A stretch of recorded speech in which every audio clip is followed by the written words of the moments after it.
sama Radio Republik Indonesia. Kita Indonesia sesungguhnya.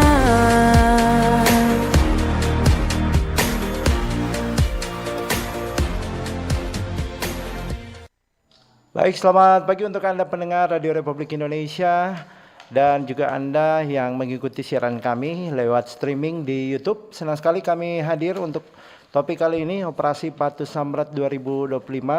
Forum Kawanua menyapa Anda 1 jam ke depan. Ya, Anda juga bisa berpartisipasi di program ini. Line telepon sudah kami buka untuk Anda dan juga untuk tanggapan-tanggapan lewat chattingan bisa di nomor WhatsApp kami, dan juga untuk yang ikutan di YouTube ya, bisa langsung untuk bisa menghubungi langsung di nomor telepon 082195835080. Dan sudah hadir bersama-sama dengan kami ada Kompol Andri Permana SIK, Kasubdit Gakum Ditlantas Polda Sulawesi Utara. Saya langsung menyapa, selamat pagi Pak Andri. Selamat pagi Bang. Baik, dan selanjutnya ada Pak Taufik Tumbelaka selaku pengamat sosial kebijakan publik Sulawesi Utara yang sudah bersama-sama untuk pagi hari ini. Selamat pagi Pak Taufik. Pagi baik. Baik, sudah lama tidak berjumpa ya Bang ya. Ya. Nanti cari waktu ngopi. Oh, ngopi lagi sama abang sebelah ini. Baik, dengan Pak Andri ya. Siap. Dan pendengar, kita membahas terkait dengan Operasi Patuh Samrat 2025 ya. Dan ini sudah dimulai sejak kemarin, sudah dibuka. Nah, seperti apa Operasi Patuh Samrat 2025 dan efektifkah Operasi Patuh Samrat sampai dengan tahun ini dilaksanakan, dan kenapa Operasi Patuh Samrat kembali dilaksanakan ya. Saya langsung ke Pak Andri. Pak Andri, ini kita berbicara tentang Operasi Patuh Samrat 2025. Selalu ada operasi patuh, selalu ada operasi patuh. Ini sebenarnya seperti apa yang menjadi fokus dari Polri sendiri sampai ke daerah-daerah termasuk di Sulawesi Utara? Operasi Patuh Samrat ini untuk apa nih Pak? Baik, jadi sebetulnya untuk operasi patuh sendiri itu lebih difokuskan pada prinsipnya untuk bisa menekan angka laka lantas yang terjadi khususnya terutama di wilayah hukum Polda Sulut itu sendiri. Di mana operasi patuh ini berlangsung selama 14 hari, terhitung mulai dari tanggal 14 Juli sampai dengan 27 Juli. Nah, kemudian diharapkan dengan berjalannya operasi patuh ini sendiri terbentuknya Harkamtipmas di bidang lalu lintas, di mana kami juga mengedepankan kegiatan edukatif, kemudian dengan juga secara persuasif, dan yang nantinya dapat menciptakan kapsel cipta lantas di wilayah hukum Polda Sulut itu sendiri. Oke, kalau kita ketahui bersama, operasi patuh ini identik dengan hari perayaan-perayaan agama yang mungkin akan dilaksanakan dan sudah dilakukan operasi-operasi. Operasi Patuh Samrat kali ini dalam rangkaian selain dari mengurangi angka laka lantas tadi, sebenarnya ada backgroundnya apa lagi nih Pak? Kalau kita melihat pada kondisi, apakah karena ada tahun ajaran baru begitu atau apa begitu? Sebetulnya tidak juga Bang. Pada prinsipnya kan operasi patuh ini dilaksanakan untuk menekan angka lantas itu sendiri. Jadi pada prinsipnya kan laka lantas itu terjadi karena diawali dengan adanya pelanggaran lalu lintas. Seperti itu ya, akhirnya menyebabkan terjadinya laka lantas. Jadi kita diharapkan dan memang pada prinsipnya kan ini sudah masuk juga tahun ajaran baru, dan aktivitas masyarakat juga sudah mulai ramai lagi, kita lihat itu mulai dari kemarin kan. Dan itu memang berpotensi beberapa hal terjadi di wilayah Polda Sulut itu sendiri, baik itu laka lantas maupun dari sisi kemacetannya itu sendiri. Seperti itu. Oke, saya ke Pak Taufik. Pak Taufik memandang seperti apa nih Pak terkait dengan operasi Patuh Samrat yang setiap tahun ini digelar, bahkan dalam setahun bisa 2-3 kali dilaksanakan begitu Pak? Iya, buat saya ini satu program kerja yang baik dan ini harus didukungnya oleh semua pihak. Persoalannya muncul adalah kesadaran pihak-pihak ketika berlalu lintas, berdisiplin lalu lintas. Di atas semua ini kan yang disasar adalah menyangkut keselamatan berlalu lintas. Kalau kita tertib, pasti potensi selamatnya akan meninggi. Kalau kita tidak tertib, akan menurun. Nah, ini juga terkait dengan kelengkapan, disiplin dalam arti kelengkapan dan lainnya. yang dianggap tidak melanggar aturan. Nah, ini yang menjadi masalah saat ini adalah kesadaran berlalu lintasnya yang masih minim, bisa dikatakan. Tadi terkait saya juga dengar disampaikan apakah ini akan efektif atau sesuai harapan, tergantung kita semua. Karena ini tidak bisa Polri berjalan sendiri, nggak bisa. Nah, jadi misalnya contoh saya titip pesan buat perwakilan Polda Sulut, libatkan instansi dan institusi terkait. Karena misalnya contoh kecil saja, antropologi sosial kita itu melihat ke atas. Kalau yang di atas melakukan hal yang baik, potensi yang di bawah itu akan melakukan yang baik.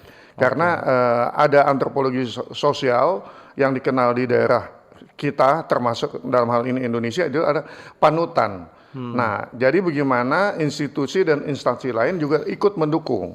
Misalnya contoh, saya beberapa kali masuk kantor pemerintah masih ada itu plat nomor di depan ada, di belakang nggak ada. Jadi bagaimana dia bisa masuk ke zona pemerintah? Di kantor DPRD pernah saya, dan itu kan seharusnya di situ ada pihak pengamanan internal ya, entah itu THL, tenaga harian lepas, atau di kantor gubernur pernah. Nah, maksudnya bagaimana itu sebetulnya ikut membantu. Nah, kalau ada terjadi semacam dalam tanda petik anggapan pembiaran, ini yang bahaya, bahaya gitu loh. Nah, ini mereka akan bilang, oh mereka boleh, atau apa ya, bahasa kita di sini bilang, oh orang boleh, orangnya boleh. Nah, padahal itu sudah melanggar. Betul. Nah, jadi masalah kedisiplinan, lalu masalah program seperti ini, itu sebetulnya bersentuhan langsung dengan masyarakat. Nah, tapi penunjangnya adalah instansi dan institusi terkait. Nah, persoalan seperti ini pernah ini, mohon izin, saya pernah diskusi di ruangannya Pak Kapolresta Manado di beberapa tahun yang lalu. Wakapoldanya masih Pak Isir. Lalu saya usul untuk mengenai knalpot dan kelengkapan lainnya libatkan Pemda. Karena Pemda punya jaringan, di situ ada asisten 1, di bawahnya ada kabak pemerintahan, lalu di bawahnya ada camat, lalu ada lurah, kepala desa, terus sampai ke bawah. Nah, jadi kalau bisa, khususnya ada ketua lingkungan apa kepala lingkungan, itu juga dinilai. Jadi misalnya Bapak dan kawan-kawan menilang, lalu dilihat dia tinggalnya di mana. Itu dikasih catatan ke Pemda, lalu Pemda asisten 1 akan mendrive ke bawah untuk menanyakan ini bagaimana gitu. Lalu terus ke bawah. Jadi itu bisa semacam reward and punishment. Jadi kalau dalam 1 tahun itu di satu lingkungan itu hampir tidak ada pelaku atau yang terkena ini, dikasih reward. Tapi kalau tidak, ya kena punishment. Jadi itu kan sebetulnya yang paling kaki yang paling banyak itu sampai ke lingkungan, ke bawah itu, Bung, ini apa namanya, Pemda. Kalau di Manado, Pemkot Manado, di kabupaten kota lainnya ya di itu. Jadi itu kita harus bersama. Waktu itu juga dengan Pak Isir juga beliau memahami logika berpikir saya, karena kan saya disiplin ilmu politik dan pemerintahan. Jadi kalau hanya mengandalkan minta maaf, Pak, mengandalkan kepolisian kayaknya berat. Baik. Betul. Ini gawean bersama kalau orang Jawa bilang. Betul. Gitu. Baik. Pak Andri, disikapi ini ternyata ada juga yang ini plat nomor ya. Saya juga pernah mengikuti dan melihat langsung begitu penggantian plat nomor, bahkan tidak mencantumkan plat nomor begitu. Ini yang terjadi bahkan di lingkungan pemerintahan.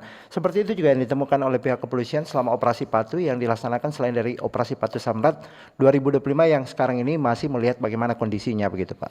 Baik, jadi kan kita dalam 1 tahun itu ada 3 operasi lalu lintas.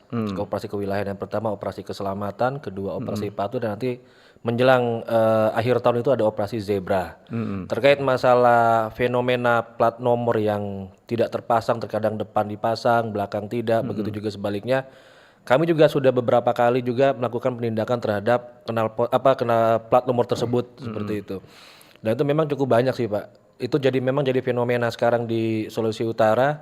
Saya tidak tahu kenapa sebabnya gitu kan. Tapi sudah mulai banyak mereka memasang plat hanya nomor di belakang saja atau di depan saja. Apakah mungkin menghindari etle itu sendiri supaya tidak tercapture? Nah itu juga kita tidak tahu. Cuman diharapkan pada prinsipnya setiap kendaraan itu kan memiliki identitas. Salah satu untuk mengecek identitasnya itu berdasarkan dari plat nomor itu sendiri. Jadi diharapkan untuk setiap pengguna jalan tetap wajib memasang plat nomor baik itu di depan dan di belakang sesuai dengan ketentuannya seperti itu. Oke, sudah ada database begitu ya. Ada juga berarti pelaku-pelaku yang artinya hari ini kena, besok juga kena dan lain sebagainya. Terus dia kena. Tadi disampaikan oleh Pak Taufik ini terkait dengan dari bidang dari pemerintahan begitu. Apakah sudah didata begitu Pak? Kalau terkait masalah data dengan bidang dengan stakeholder terkait, sepertinya kayaknya belum Pak. Tapi kalau di data kami ada datanya. Berapa orang yang terkena pelanggaran terkait masalah plat nomor, kemudian dari usia berapa sampai berapa, pekerjaannya apa, data kami lengkap. Seperti itu, tersusun lengkap. Tinggal tergantung nanti dari stakeholder terkait, bisa komunikasi juga dengan kami di Direktorat Lalu Lintas untuk meminta data itu sendiri. Dan memang pada prinsipnya kalau kita lihat pelaku pelanggaran lalu lintas itu sendiri masih didominasi saat ini oleh pelaku-pelaku dengan usia produktif. Baik itu pelajar, mahasiswa, kemudian range usia juga mulai dari usia 17 tahun sampai dengan usia 30 tahun seperti itu. Jadi masih didominasi oleh produktivitas untuk pelaku pelanggar itu sendiri. Oke, Pak Taufik ditanggapi ini terkait dengan ini ternyata generasi muda yang paling banyak nih Pak. Faktor-faktor apakah karena emosional dari setiap generasi muda ini kan artinya mereka masih tumbuh yang sifatnya masih sifat egoisnya tinggi begitu.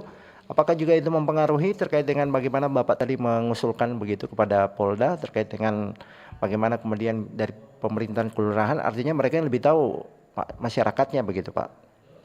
Iya, ini emang ada banyak variabel ya, termasuk sosiologi masyarakat kota. Sementara kita sebetulnya pada umumnya kota-kota di Indonesia itu sosiologinya masih masyarakat desa. Jadi ada culture shock.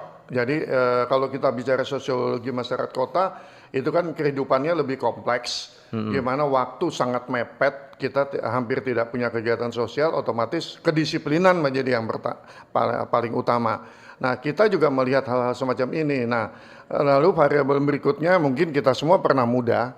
Emang ada istilah mencari jati diri. Kadang-kadang kita anti kemapanan, apalagi saya waktu di UGM kan anti kemapanan lah gitu. Karena kalau urakan atau cuek-cuek itu dianggap keren. Nah, ini perlu pendekatan yang berbeda dan mengingatkan. Walaupun pendekatan disiplin kadang-kadang mesti tegas. Itu untuk siapapun sebetulnya mesti tegas, tapi kita mesti lihat variabel-variabel yang ada. Misalnya contoh aja, yang muda-muda ini kan ada juga yang lulus SMA, SMK langsung bekerja, ada juga di pemerintahan. Nah, jadi mulai misalnya kampus atau sekolah mensweeping, mengingatkan dulu, sosialisasi dulu.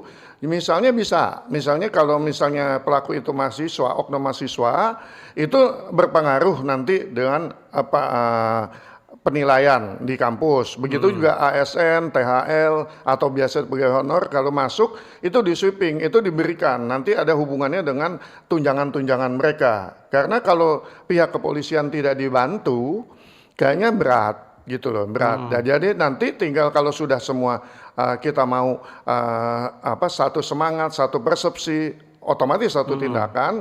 Nah, nanti tinggal tantangan terberat di pihak internal kepolisian. Misalnya keluarga internalnya bagaimana. Nah, itu bisa. Kalau di pemerintahan saya cukup paham. Misalnya saya pegawai negeri, PNS atau ASN. Lalu nggak usah keluarga saya melakukan tindakan pelanggaran lalu lintas, itu sebetulnya bisa dihitung di dalam tunjangannya.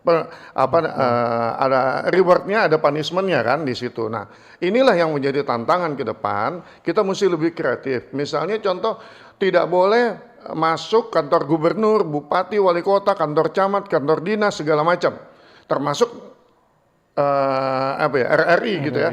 Kalau plat nomornya nggak jelas, usir aja. Itu bagian dari membantu kepolisian. Kalau perlu dipoto, jadi nanti teman-teman dari Direktorat Lalu Lintas, dari Satlantas itu bisa membantu mengidentifikasi ini apa yang terjadi. Kalau kita misalnya jadi zona-zona ini kita amankan, secara itu sudah membantu. Khususnya Bung, ini kan kantor pemerintah ada Satpol PP. Coba patroli, perhatikan. Lalu waktu pintu masuk periksa semua, kayak gitu. Ini bisa masuk di Bapenda. Udah bayar pajak apa belum? Gitu loh. Nah itu yang nanti berikutnya ke dinas PU gimana dengan kemulusan jalan. Itu ada banyak dinas perhubungan, marka dan segala macam gitu loh. Rambu-rambu itu. Jadi itu harus satu kesatuan supaya maksud dan tujuan yang dari teman-teman Polda dalam ini Direktorat Lalu Lintas dan Satlantas itu bisa lebih mendekati 100%. Baik. Saya ke Pak Andri. Tadi kan dikatakan ini mengurangi angka kecelakaan lalu lintas. Berarti angka kecelakaan lalu lintas cukup tinggi berarti. Kalau kita melihat pada review waktunya ya dari Januari sampai dengan sekarang baru dilaksanakan lagi untuk operasi Patuh.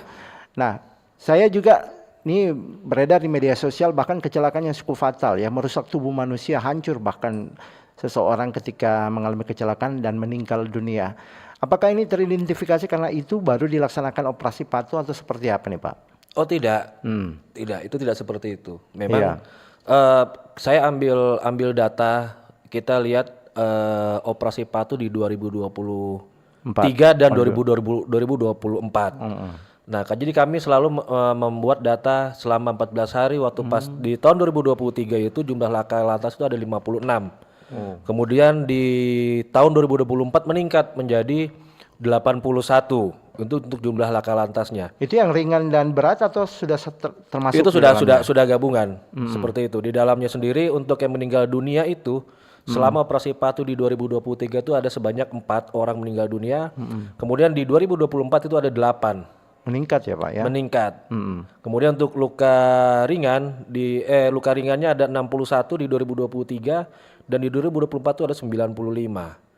Kemudian luka beratnya di 2023 ada 16 dan di 2024 ada 15. Jadi kita lihat perbandingan data di 2023 dan 2024 seperti itu. Jadi ya diharapkan di 2025 ini kita bisa menekan turun dari tahun lalu untuk selama range operasi Patuh itu sendiri. Karena kan kemarin juga kami pada saat latihan operasi kami sudah sampaikan juga kepada para kasat lantas juga di mapping titik-titik mana yang memang menjadi black spot yang memang menjadi rawan kecelakaan. Kemudian range-nya dari jam berapa sampai jam berapa, titiknya di mana. Kemudian dicari akar permasalahannya apa? Apakah karena faktor lingkungan ataukah karena faktor jalan atau karena faktor manusianya itu sendiri. Nah, kemudian dibuat cara bertindaknya seperti apa. Nah, itulah nanti yang diharapkan bisa menekan laka lantas di titik-titik memang menjadi rawan kecelakaan lalu lintas seperti itu. Kalau di Manado misalnya di mana Pak yang paling rawan sebenarnya? Banyak kita lihat itu kayak di seputaran wilayah Mapanget. Mapanget ya. Itu kita lihat itu banyak didominasi oleh kendaraan yang lawan arus. Seperti itu. Karena jalur 2 itu ya Pak ya? Ya, jadi ada yang karena rumahnya mungkin tidak jauh, dia melawan arus untuk sampai ke rumahnya itu sendiri. Seperti itu. Maka saya bilang tadi kan pada prinsipnya kecelakaan itu diawali dengan awalnya pelanggaran. Betul tadi yang Bung Taufik sampaikan, pada prinsipnya kami tidak bisa bekerja sendiri. Butuh dukungan dari seluruh lapisan masyarakat, pemerintah untuk mensupport supaya terciptanya Kamset Cipta Lantas di wilayah Polda Sulut itu sendiri. Terutama untuk anak-anak yang usia produktif, itu memang peran orang tua itu sangat penting, Pak. Sangat penting peran orang tua. Karena sebagian besar kita lihat orang tua itu hampir membiarkan anaknya belum waktunya dia mengendarai kendaraan bermotor dibiarkan. Nah, mungkin karena kesibukan di rumahnya atau mungkin kesibukan kantornya tidak sempat mengantar anaknya ke sekolah, akhirnya diberikanlah kendaraan. Nah, akhirnya anaknya itu belum waktunya dia berkendara dia melakukan membawa kendaraan. Karena pada prinsipnya kan untuk anak-anak produktif ini kan emosinya masih labil. Seperti itu. Jadi terkadang ya terpancing dia di jalan. Gitu kan, ada gesekan sedikit, emosinya naik, terpancing, akhirnya jadi kebut-kebutan di jalan dan resiko terjadi kecelakaan seperti itu. Oke. Operasi Patuh Samrat ini Pak, kan kalau kita kita perhatikan dan kita lihat dari masa ke masa begitu ya. Operasi kepolisian biasanya rahasia, tiba-tiba ini kok langsung terbuka menyampaikan pada masyarakat tanggal 14 sampai dengan tanggal 27 ini akan dilaksanakan. Sifatnya kan artinya mereka nanti akan menghindar ketika sudah tahu ada operasi Patus itu, kita menghindar saja, pindah di jalur lain. Atau ada operasi yang sifatnya operasi Patus tapi langsung ke daerah-daerah seperti yang tadi rawan begitu Pak.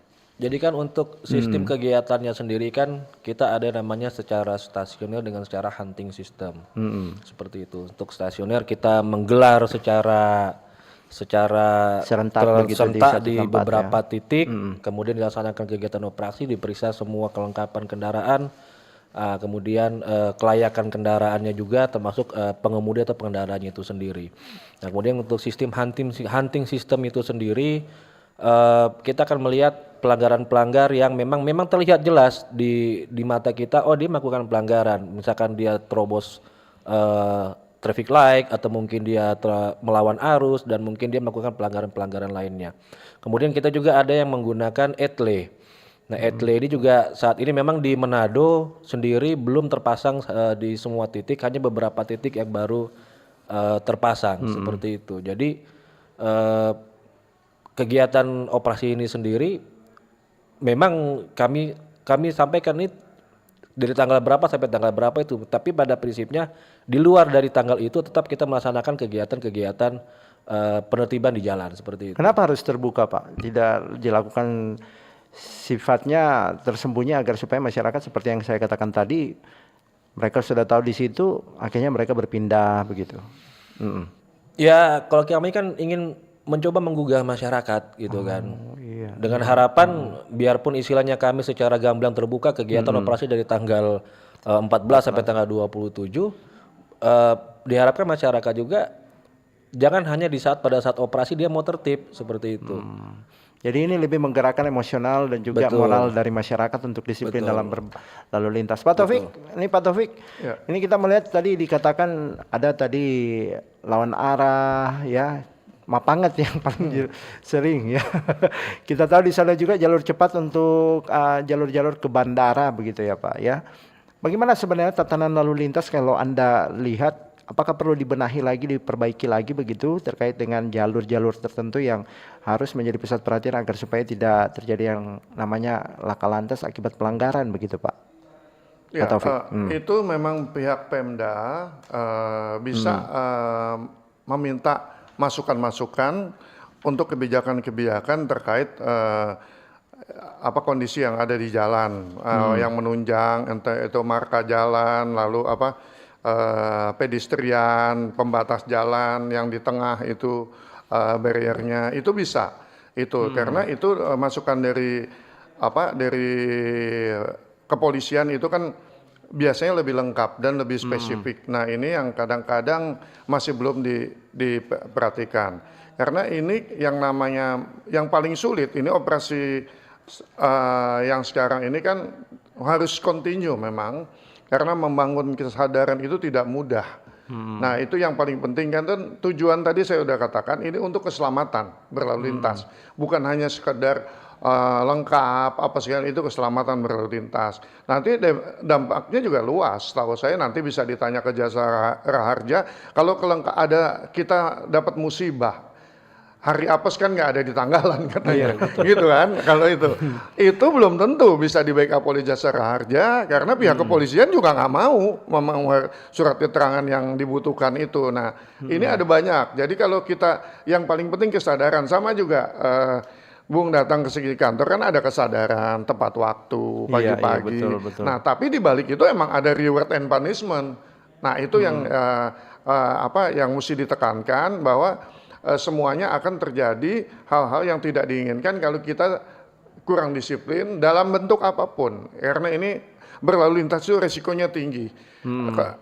Bukan cuma berlalu lintas, pengguna jalan ya, itu pejalan kaki, penyeberang jalan, nah itu risikonya tinggi. Kita bisa, tadi memang betul, ketidakdisiplinan itu saya juga pernah rasakan kalau saya lewat Jalan Soekarno di Minahasa Utara, itu paling bahaya kalau malam. Betul. Karena kita kebingungan itu, ini cahaya dari mana, mau kemana, itu. Tapi sebetulnya karena kurang kesadaran, karena kadang-kadang kita mesti berpikir berputar sedikit jauh itu demi keselamatan. Nah, jadi kita jangan mental penjudi ya. Nanti wah ini selamat. Ya, coba tanya yang udah pernah mengalami kecelakaan. Ya, berapa kali dia melanggar dan akhirnya yang keberapa kali dia datang hari apesnya itu. Nah, kita nggak tahu. Walaupun hari apes itu kadang-kadang tidak selalu, emang karena keteledoran kita. Kelalaian kita, walaupun ada juga karena keteledoran orang lain. Nah ini emang udah yang paling apes deh itu, Nadit. Jadi sosialisasi penting. Saya mesti menghargai khusus ini RRI Manado membantu karena sosialisasi terus menerus. Kalau perlu ada program khusus terus menerus yang supaya masyarakat semakin mendapat pencerahan tentang pentingnya keselamatan berlalu lintas dalam bentuk disiplin. Oke, ini luar biasa nih Pak Taufik ya, masukannya bagus sekali nih. Nah, sekedar informasi, saya silakan. 3 orang disulut yang pernah dapat penghargaan piagam dari Pak Kapolda. Gitu. Waktu itu mungkin Pak di tempat Bapak waktu itu Pak ini yang usulkan Pak AKBP Roy Tambayong. Oh, Pak Roy. Nah, saya masuk 3 dapat piagam. Jadi saya paling takut kalau kena tilang. Soalnya agak malu sama piagamnya gitu. Betul. Baik, jadi pelopor lalu lintas begitu ya Pak Taufik ya. Baik, kalau tadi Pak kecelakaan lalu lintas kan ini kita kembali ke generasi mudanya, paling banyak usia produktif tadi dikatakan. Apakah juga struktur dari tatanan jalan kita atau struktur jalan kita yang harus dibenahi lagi Pak mengenai terkait dengan kecelakaan lalu lintas yang terjadi di daerah? Kalau tadi disinggung di Minahasa Utara, saya setuju juga nih Pak, terkait dengan di Jalan SBY Soekarno itu kan kelihatan lurus-lurus tapi lubangnya itu luar biasa. Apakah juga itu salah satu faktor-faktor lain untuk kecelakaan lalu lintas? Baik, jadi kan untuk beberapa faktor penyebab terjadinya laka lantas selain dari faktor manusia, ada faktor lingkungan, faktor jalan, kan seperti itu, dan juga ada faktor cuaca. Memang kalau kami perhatikan untuk situasi jalan sendiri di wilayah Sulawesi Utara, baik dari ujung Bitung sampai dengan ke Bolmong Raya sana, ada beberapa ruas-ruas jalan yang memang masih kurang terkait masalah marka jalannya, kemudian rambu petunjuk arahnya gitu. Kami juga sudah beberapa kali komunikasi dengan pihak Balai Jalan juga, dan memang sudah dilakukan beberapa pembenahan terutama untuk yang menjadi ruas jalan nasional. Nah, tinggal untuk yang ruas jalan provinsi dan kota kabupaten, itu kami juga sudah menyampaikan kepada para kasal lantas, silakan komunikasikan dengan stakeholder terkait. Lihat titik-titik yang memang apakah perlu ditambah penerangan, kemudian apakah perlu dipasangnya lampu strip untuk jalan-jalan yang memang kayak kita daerah Bolmong Raya sana itu kan ada jalan lurus yang cukup panjang itu Pak. Bypass gitu kan. Karena kan kadang kalau perjalanan malam, kalau kita lelah dari Manado itu rawan terjadinya kecelakaan karena mengantuk. Jadi disarankan dipasang rumble strip kan gitu supaya mengurangi rasa kantuknya itu sendiri. Seperti itu. Cuman balik lagi ke pengguna jalannya itu sendiri. Kalau memang badannya lelah ya istirahat seperti itu. Jangan ada resting area juga yang dibuat begitu Pak, tapi tidak dimanfaatkan. Kalau di daerah Bolmong sana belum sih kalau saya lihat. Baru jalan tol. Tol kita, betul. Tapi itu pun belum maksimal karena kalau saya lihat pengguna jalan tol sendiri masih kurang untuk di wilayah Sulawesi Utara. Nah, cuma memang pemerintah juga harus memperhatikan ruas-ruas yang memang rawan potensi seperti tadi jalan SBY Soekarno itu juga beberapa titik yang memang kurangnya lampu penerangan di sana. Seperti itu. Baik.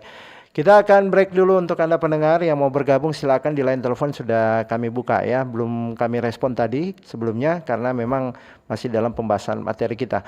Dan untuk selanjutnya setelah kita akan break, kita buka di line telepon untuk Anda yang mau bergabung ya, dan memberi tanggapan juga di YouTube kami, silakan. Nanti akan dijawab oleh narasumber setiap pertanyaan-pertanyaan yang Anda sampaikan. Nah, selanjutnya operasi patuh terkait dengan parkir sembarangan, apakah ini masuk dalam operasi patuh? Tetap bersama kami akan bahas selanjutnya. Kanal informasi dan inspirasi Pro 1. RRI Digital. Nikmati kemudahan interaksi, partisipasi, dan kolaborasi dengan RRI Digital. Interaksi, dengar dan saksikan siaran langsung kami, daftarkan akun kamu, dan mulailah berinteraksi di setiap program dan konten kami.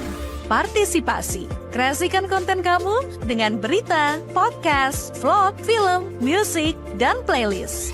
Kolaborasi, kami mengajak berbagai komunitas untuk berkembang bersama melalui digital platform. RRI Digital sekarang menghadirkan terobosan baru, workspace platform dan online learning platform dengan fasilitas-fasilitas unggulan, monitor impact dan outcome, meeting online, video conference, dan library. RRI Digital menghadirkan fitur-fitur untuk peningkatan interaksi, partisipasi, kolaborasi, workspace, dan learning. Yuk segera download RRI Digital. RRI Jazz Channel, available at RRI Digital and Digital Audio Broadcasting Plus. Follow our social media Instagram and TikTok at RRI Jazz Channel. RRI Jazz Channel, jazz up your life.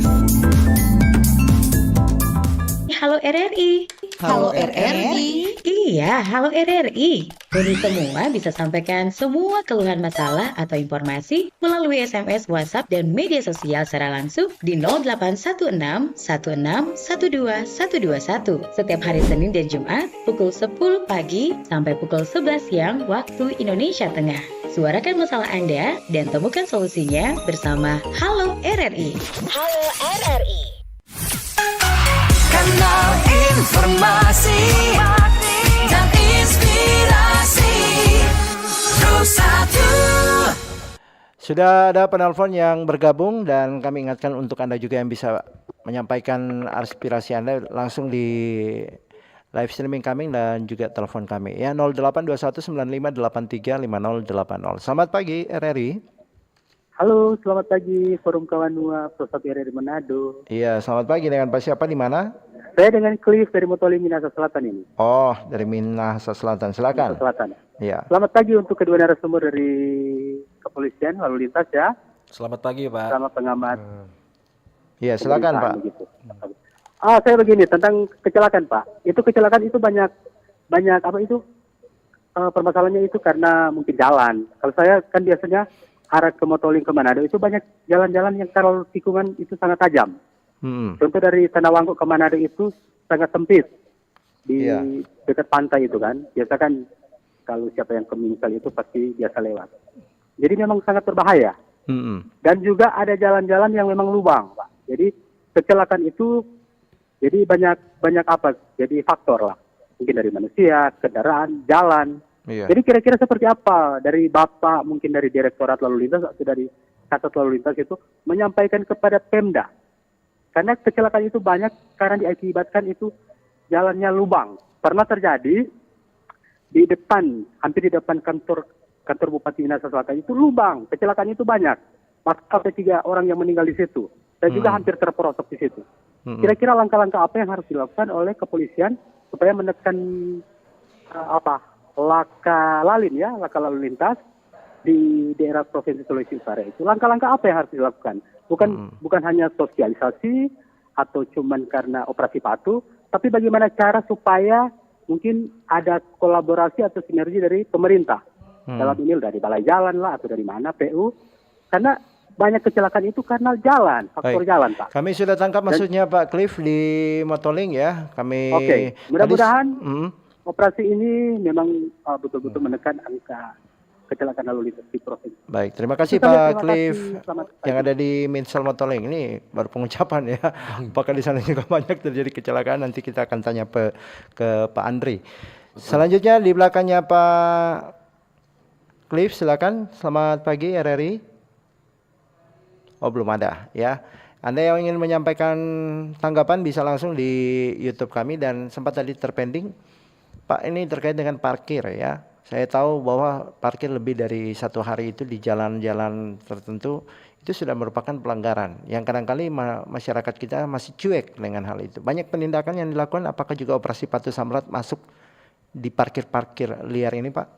Baik, jadi untuk parkir liar sendiri tetap. Karena kan pada prinsipnya rambu-rambu terpasang jelas. Seperti itu kan, rambu dilarang parkir, dilarang berhenti. Kalau pelanggar tetap melakukan pelanggaran di situ, tetap akan dilakukan penindakan. Seperti itu. Jadi semua lini sih sebetulnya kalau operasi patuh, Bang. Mulai dari kelengkapan surat sampai dengan pelanggaran-pelanggaran di jalan. Kemudian saya juga bisa menanggapi yang tadi disampaikan Pak Cliff yang dari Minahasa Selatan.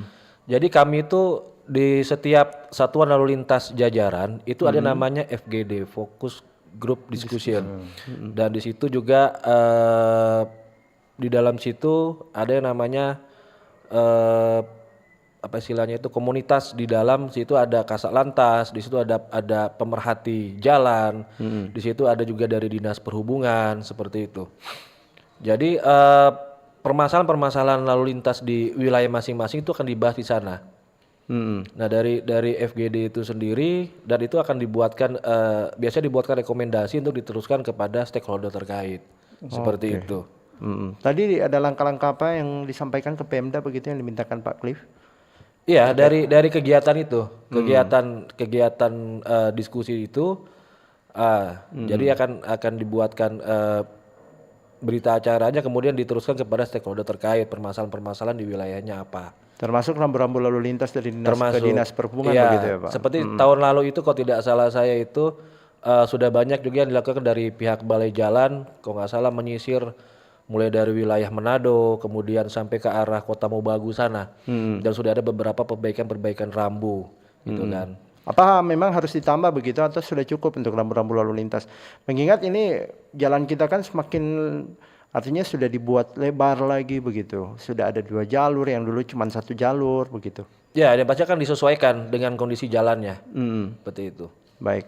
Saya ke Pak Taufik. Pak Taufik, ini tadi ditanggapi oleh masyarakat kita, pendengar kita di Motoling. Seperti apa nih Pak Taufik melihat terkait dengan usulan-usulan begitu? Ya, ada 2. Pertama, memang saya pernah berharap bahwa jalan itu nama jalan di bawahnya ditulis status jalan. Misalnya jalan negara, jalan provinsi, jalan kabupaten atau kota. Nah, itu sebaiknya di nama jalan di bawahnya ada penjelasannya supaya masyarakat juga tahu. Juga kalau di papan-papan nama misalnya pihak swasta ditulis juga nama jalannya dan juga status jalannya. Ini untuk membantu masyarakat untuk menyorot. Ini hubungannya dengan aspirasi masyarakat tadi dari Minahasa Selatan, Motoling ya kalau tidak salah. Itu gimana wakil rakyat kita. Kayak gitu, wakil rakyat kita kan bisa memanggil, bisa rapat dengar pendapat atau hearing lah namanya, biasa di DPRD, misalnya provinsi, kabupaten, kota. Belum lama ini setahu saya yang Dapil Minut Bitung itu melakukan dialog dengan Balai Jalan terkait jalan negara yang dianggap mulai kurang bagus untuk di zonanya Bitung. Nah ini kan bisa diaspirasikan. Nah ini perlu kejelasan dalam banyak hal. Nah, saat ini Bung, saya juga memberi catatan, ini kan kita lagi efisiensi anggaran. Tapi menurut saya, kalau jalan tidak bisa diefisiensikan, karena kita kan bayar pajak, gitu loh. Ya, bayar pajak ya apa gitu, feedbacknya buat kita sebagai pengguna jalan. Kita bayar pajak kendaraan bermotor, pajak segala macam itu, makanya kecepatan dalam antisipasi. Dan ini saya tidak tahu di aturannya kalau misalnya laka lantas karena faktor jalan rusak tadi yang Bapak penelpon dari Motoling Minahasa Selatan sampaikan, itu kan ada faktor kelalaian dari penyelenggara negara. Setahu saya kalau di pedestrian kita nyebutnya trotoar, sebutnya itu pedestrian, ada lubang, kita masuk, itu kelalaian setahu saya waktu di Jakarta bisa dituntut pemerintah. Itu, jadi jangan main-main itu, makanya mungkin kita bisa undang ya para pemerhati hukum itu bisa memperkuat hak-hak masyarakat. Kalau kewajiban masyarakat jelas kita bayar pajak dan segala macam. Nah ini yang perlu ke depannya. Sebetulnya yang kegiatan-kegiatan tertentu ada yang sebetulnya itu zonanya kepolisian gitu, tapi ada zonanya lain. Jadi kalau betul kalau FGD Focus Group Discussion itu semoga bisa dieksekusi oleh masing-masing pihak. Karena memang kalau paling apes kalau laka lantas itu karena faktor jalan. Itu berarti sebetulnya menjadi catatan khusus dan ini kan menyangkut kewajiban pemerintah, kewajiban negara dan hak masyarakat. Dan itu upaya tadi saya ingatkan lagi dari Polda itu sebenarnya tujuannya untuk meningkatkan kesadaran akan disiplin lalu lintas dengan muara keselamatan berlalu lintas. Baik. Itu poinnya itu. Oke. Ini terkait dengan transportasi nih Pak. Ini ada yang bertanya juga secara pribadi kepada saya. Ini terkait dengan transportasi, kemarin banyak kecelakaan lalu lintas akibat dari kelalaian dari salah satu transportasi yang memuat minyak yang terbuang di jalan begitu. Yang akhirnya ini membuat jalan licin. Ini yang terjadi di daerah Minahasa Selatan begitu Pak. Pas turunan-turunan di Munte itu. Bagaimana Pak? Apakah juga standarisasi kendaraan untuk kendaraan semisalnya industri-industri besar seperti yang muatan minyak dan lain sebagainya ini juga harus ada standarisasi khusus begitu, dan apakah itu juga polisi turut melakukan tindakan begitu Pak? Baik, jadi saya berusaha menjawab terkait masalah kendaraan. Apakah perusahaan bertanggung jawab apabila armadanya melaksanakan kegiatan menggunakan jalan raya kemudian mengakibatkan kecelakaan lalu lintas? Jawaban saya iya. Karena jangankan kendaraan gitu kan, seperti yang disampaikan Bung Taufik tadi, penyelenggara jalan juga bertanggung jawab. Itu tertuang jelas di Undang-Undang Nomor 22 Tahun 2009.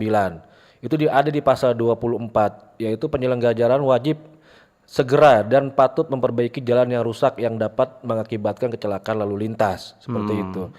Nah, kemudian ada juga di pasal 25 itu menjelaskan penyelenggara jalan wajib melengkapi jalan dengan perlengkapan jalan yang meliputi baik itu rambu, marka, apil, kemudian alat pengendali dan pengaman pengguna jalan dan fasilitas untuk pengguna sepeda, jalan kaki dan penyandang disabilitas. Dan itu ada sanksi pidananya juga, Bang. Itu ada di pasal 273. Jadi setiap penyelenggara jalan yang tidak segera dan patut memperbaiki jalan rusak dapat mengakibatkan kecelakaan lalu lintas dapat dipidana dengan pidana penjara paling lama 6 bulan atau denda paling banyak sebanyak 12 juta. Tapi jika kerusakan jalan mengakibatkan luka ringan, itu dapat dipidana penjara 1 tahun dan denda paling banyak 24 juta. Apabila dia luka berat, itu penjara paling lama 5 tahun dan denda paling banyak 120 juta. Dan dari situ kita bisa lihat bahwa hal ini penyelenggara jalan juga itu bertanggung jawab, seperti sampai tadi Bung Taufik sendiri. Ada sanksi pidananya. Seperti itu, dan juga termasuk untuk perusahaan-perusahaan yang memiliki armada yang menggunakan ruas jalan sebagai kegiatannya. Apabila itu diakibatkan laka lantas diakibatkan karena kendaraan dari perusahaan itu sendiri, dan itu pihak perusahaan juga bertanggung jawab. Kita bisa lihat contoh kayak tempo hari di daerah Subang yang bus membawa siswa terjadi kecelakaan. Setelah dilakukan penyelidikan dan penyidikan oleh Ditlantas Polda Jabar pada saat itu, diketahui bahwa ternyata bus tersebut telah dirubah karoserinya. Sehingga belum dilakukan uji kelayakan dan akhirnya menyebabkan terjadinya kecelakaan lalu lintas, dan itu penanggung jawabnya langsung pemilik dari perusahaan bus itu sendiri, seperti itu. Jadi memang semua keterkaitan dan semua itu bertanggung jawab. Itu di Undang-Undang Nomor 22 itu sudah terpampang dengan jelas gitu. Baik, oke. Kita ketahui bersama bahwa memang kecelakaan lalu lintas khususnya ketika masyarakat yang celaka terus dibawa ke rumah sakit tidak ada jaminan BPJS begitu ya Pak? Setahu saya ada sih. Ada. Ya. Ada beberapa yang mengeluhkan tidak masuk dalam BPJS, entah itu apakah dari secara mandirinya atau memang. Yang penting aktif kok setahu saya sih. Kalau BPJS-nya aktif, saya rasa di cover karena ada beberapa kasus laka di saat Jasara Harja sudah menyelesaikan tanggung jawabnya mereka, ternyata masih ada biaya yang kurang untuk pengobatan itu sendiri, itu bisa di-cover oleh BPJS. Terkecuali mungkin kecelakaan tunggal ya akibat dari kelalaian sendiri begitu Pak. Ya, kalau kecelakaan tunggal itu memang belum di-cover oleh pihak Jasara Harja sampai saat ini seperti itu. Di bagian terakhir ini Pak Taufik mungkin ada yang ingin disampaikan Pak? Ya, kesuksesan satu program kerja itu, apalagi terkait dengan kepolisian, itu adalah gawean bersama. Perlu kesadaran bersama, terlebih khusus dari instansi dan institusi pemerintah. Lalu dengan begitu kami ya, termasuk saya, masyarakat itu otomatis diharapkan kesadarannya untuk ikut mensukseskan. Karena tujuannya ini kepada kita-kita pengguna jalan. Misalnya dalam hal ini operasi Patuh Samrat. Nah ini yang menjadi tantangan ke depan. Selama koordinasi antar lintas dan kita mau bahu-membahu lah istilahnya, itu pasti bisa sasarannya, maksud dan tujuannya itu bisa mendekati 100%. Tapi kalau kita jalan sendiri-sendiri, Bung, kayaknya berat gitu loh, berat. Nah itu tadi kayak misalnya ada sentilan, kalau Laka-Lantas Tunggal, ya kalau tunggalnya karena jalan berlubang bagaimana, gitu kan? Ya ini yang jadi masalah. Kalau misalnya juga contoh kecil gitu ya, kan nggak enak. Setahu saya ada Laka-Lantas Tunggal karena faktor human error yang karena miras. Iya, nah, betul. dia minumnya di mana? Oke, Misalnya itu bisa ada di disparsial itu dia minumnya di titik mana ya, gimana ketua lingkungannya, gimana lurahnya, gimana kepala desanya untuk mengamankan teritorialnya dia lah dalam tanda petik. Baik. Nah itu kompleks memang. Baik, Pak Andri, silakan bagian terakhir mungkin dari jumlah kasus-kasus sebelumnya yang mana paling tertinggi sebelumnya pada masyarakat supaya tahu daerah-daerah yang laka lantas maupun pelanggaran lalu lintasnya cukup tinggi yang ada di 15 kabupaten kota di Sulawesi Utara. Dipersingkat, Pak. Baik, jadi untuk dari Januari sampai dengan bulan Juni 2025 untuk laka lantas tertinggi itu berada di wilayah hukum Polresta Manado. Itu dengan jumlah 373 laka lantas, kemudian korban meninggal dunia 37, luka berat 2, dan korban luka ringan sebanyak 480 orang. Kemudian yang kedua itu Polres Kota Mobagu. Itu di wilayah Kota Mobagu sendiri itu sebanyak 177 jumlah laka, 11 orang meninggal dunia, 7 orang luka berat dan 245 itu luka ringan. Yang ketiga itu ada di wilayah Polres Bitung, itu sebanyak 130, jumlah lakanya korban meninggal dunia 14, luka beratnya 0 dan luka ringannya 213. Dan yang paling terakhir di ranking 4 itu ada di Polres wilayah hukum Polres Minahasa dengan jumlah lakanya 122, korban meninggal dunia 10, luka beratnya ada 43 dan luka ringannya ada 131. Yang paling rendah sekali nih, Pak? Wilayah Polres Bolmut, Pak. Oke. Polres Bolmut sedikit, itu ya. jumlah lakanya dari Januari sampai bulan Juni ini baru 7. Kemudian meninggal dunianya 2, luka beratnya 4 dan luka ringannya 4. Namun pada prinsipnya kan laka lantas ini kita tidak pernah ada yang meminta. Iya, betul. Ya berharap kalaupun terjadi laka lantas juga kita bisa meminimalisir terjadinya fatalitas laka itu sendiri. Betul. Ya mudah-mudahan ya nggak ada minta sih sebetulnya jangan sampai terjadi laka lagi, diharapkan seperti itu. Baik. Baik, terima kasih banyak untuk Pak Taufik Tumilaka selaku pengamat sosial kebijakan publik di Sulawesi Utara atas waktunya. Banyak yang ingin dibahas begitu ya, Pak, tapi waktu sudah diarahkan 9.50 juga di sini. Dan juga terima kasih untuk Kasubdit Gakumdit Lantas Polda Sulut, Kompol Andri Permana SIK untuk kesempatannya sudah hadir, sudah menyampaikan ini angka laka lantas ternyata di Polresta Manado ya. Dan itu harus Anda berhati-hati karena sekarang lagi dilaksanakan operasi Patuh, artinya kita harus disiplinkan diri kita sendiri terkait dengan kedisiplinan dalam berlalu lintas. Ada pesan dari pendengar kami di tanggapannya live streaming, jangan lupa katanya pakai helm nih, kong kase lengkap tuh surat-surat supaya aman bajalang dengan kendaraan bermotor. Bravo Polri, wah luar biasa ya. Terima kasih untuk Arif Andi. Dan untuk Anda pendengar, terima kasih untuk kebersamaannya. Mohon maaf kami belum bisa merespon banyak karena waktu yang tidak mencukupi. Namun tetap ingat ya, operasi Patuh Samrat kita dukung bersama, bukan hanya dari Polri yang melaksanakan, tapi kita sendiri juga turut membantu untuk mendukung program tersebut. Saya Indra Asa pamit suara, terima kasih dan ingat RRI terus mengudara untuk Indonesia. Bersatulah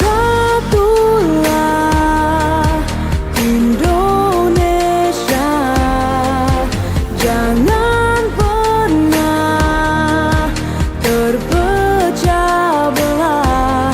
Walau kita berbeda, walau kita tak sama, Radio Republik Indonesia